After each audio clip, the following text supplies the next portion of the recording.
করা হয়েছে। এছাড়া অজ্ঞাতনামা আরা 100 থেকে 200 আসামির নাম উল্লেখ করে আমরা এই মামলাটি দায়ের করেছি। ঘটনার তারিখ হচ্ছে 19/7/2024।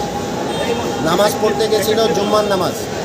আজকে যে ডিসি যিনি মারা গেছেন সে এবং আজকে যিনি বাদী হচ্ছে তার দুলাভাই, এরা একসাথে জুম্মার নামাজ পড়তে চায়।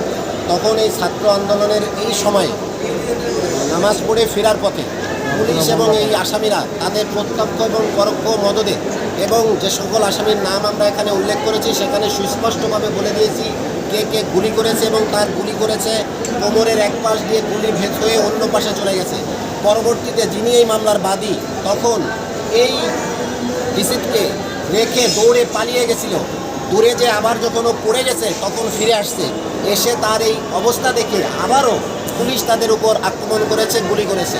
পরবর্তীতে তাদেরকে প্রথম ওখানের কাছেই একটা বেটার লাইফ হসপিটালে নেয়, সেখান থেকে ঢাকা মেডিকেল হসপিটালে নেয়, এরপরে তাকে পঙ্গু হাসপাতালে নেওয়ার পরে সে মারা যায়।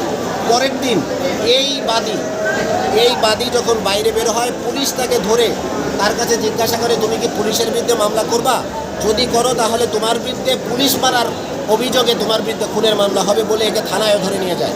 পরবর্তীতে থানায় গেলে 22/8/24 তারিখে থানা মামলা নেয়নি।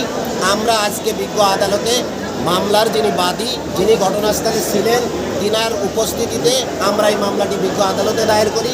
বিজ্ঞ আদালত সকল কিছু শুনে মামলার সকল অবস্থা বুঝে একটা খুনের মামলায় এই আসামিদের বিরুদ্ধে থানাকে এফআইআর দেওয়ার জন্য নির্দেশ প্রদান করে। আর কোনো কিছু